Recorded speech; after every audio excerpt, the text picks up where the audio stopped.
بسم اللہ الرحمن الرحیم۔ السلام علیکم ورحمۃ اللہ وبرکاتہ۔ قرآن کریم کے ایسے الفاظ جو قرآن کی ہر آیت میں کم سے کم 10% استعمال ہوئے ہیں، ہم اس کا ترجمہ آپ کے سامنے لے کر آئے ہیں۔ ان الفاظ کو آپ یاد کر لیتے ہیں تو آپ کو قرآن کا 70% ترجمہ کرنا انشاءاللہ عز و جل آ جائے گا۔ تو چلے شروع کرتے ہیں۔ سب سے پہلے آپ دیکھیں کہ یہ ہے حمزہ استفہام۔ اس کا مطلب ہے کیا؟ الف یا حمزہ دونوں سیم ہیں، اس کا مطلب آتا ہے کیا؟ انتم اشد خلقا ام السماء بناها، کیا تم دیکھتے نہیں کہ کس طرح آسمان اللہ تعالیٰ نے بنا دیا؟ ٹھیک ہے۔ یا حمزہ اس کا مطلب کیا آئے گا؟ با اس کا مطلب ہے ساتھ، پر یا پھر سے، جس طرح ہم پڑھتے ہیں قرآن پاک کے شروع میں کہ بسم اللہ، اسم کہتے ہیں اللہ کو، اسم کہتے ہیں نام کو، اللہ ہے، تو با کا مطلب آتا ہے ساتھ، پر یا سے، یعنی کہ بسم اللہ، اللہ کے نام کے ساتھ ہم شروع کرتے ہیں، تو یہ با اس میننگ میں استعمال ہو رہا ہے۔ یہ ہے سین کا مطلب ہے عن قریب یا پھر بہت جلد، جس طرح سنکتب عن قریب لکھ دیا جائے گا۔ سین مل جائے کسی لفظ سے تو اس کے میننگ آتے ہیں عن قریب یا پھر بہت جلد۔ تو میں آپ کو پھر سے بتا دیتا ہوں کہ ہر الفاظ جو یہاں پر لکھا گیا ہے قرآن مجید کی ہر آیت میں کم سے کم 10% سے لے کر 60% تک یہ الفاظ استعمال کیے گئے ہیں۔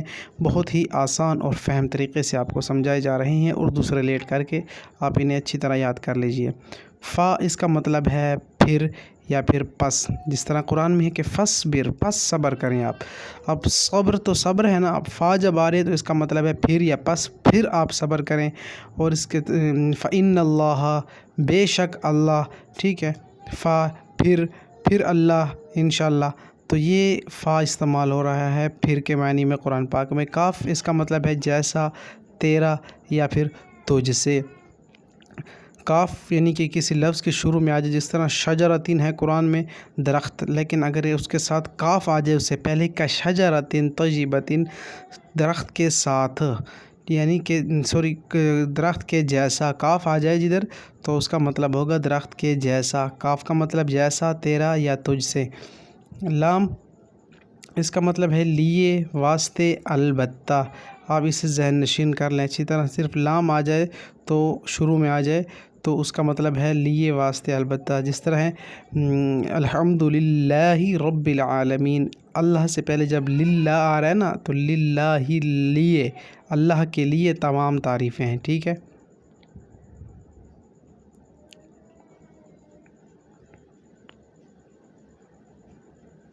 یہ ہے وو اور حالانکہ، اور دوسری مطلب واو کا قسمیہ بھی آتا ہے، جس طرح قرآن پاک میں ہے کہ والضحیٰ واللیل اذا سجا، رسول اللہ صلی اللہ علیہ وسلم کے چہرے کی قسم کھائی گئی ہے۔ اور اس کے علاوہ والتین والزیتون، انجیر اور زیتون کی قسم کھائی گئی ہے قرآن پاک میں، کئی مقامات پر یہ آیا ہے۔ وہ تو آتا ہے قسمیہ کے معنی میں۔ یہاں پر عطف اور حالیہ، عطف اور کے لیے استعمال ہوتا ہے، واللہ خیر الرازقین، اور اللہ بہترین رزق عطا کرنے والا ہے، اور ٹھیک ہے۔ اور حالانکہ بھی بعض اوقات اس کا مطلب آ جاتا ہے، آپ اس سے بھی ذہن میں رکھیے۔ ہا واحد مذکر غائب کے لیے استعمال ہوتا ہے۔ انہو آ رہا ہے نا، ہا تو پیچھے کی طرف ضمیر لوٹتی ہے۔ انہو هو السمیع العلیم، بے شک وہ اللہ سننے اور جاننے والا ہے، ٹھیک ہے۔ اس کا بھی آتا ہے، اپنا بھی آتا ہے ہا کے اوپر، یہ ڈیپینڈ کرتا ہے سیاق و سباق پر۔ جس طرح قرآن پاک میں الفاظ دیے گئے ہوں گے، ہا جس مقام پر بھی ہوگا یہ 3 میننگ دے رہا ہوگا۔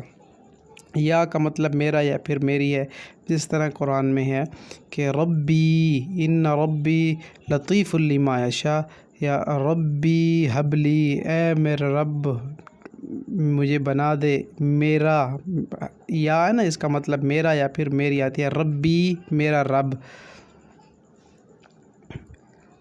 اس کا مطلب ہے تمام، ٹھیک ہے، جس طرح میں نے بتایا کہ الیوم اکملت لکم، آج کے دین تمام ہو گیا۔ آخری آیت جو قرآن پاک کی نازل ہوئی تھی، الیوم اکملت لکم دینکم واتممت علیکم نعمتی ورضیت لکم الاسلام دینا۔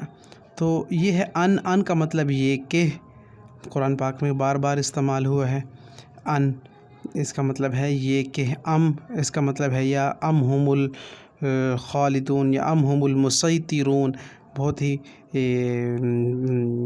اہم الفاظ ہیں یہ جو میں نے آپ کے سامنے رکھے ہیں۔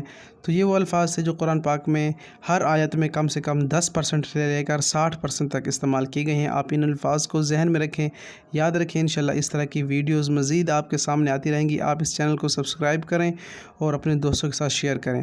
ملتے ہیں انشاءاللہ نیکسٹ ویڈیو میں۔ السلام علیکم ورحمۃ اللہ وبرکاتہ۔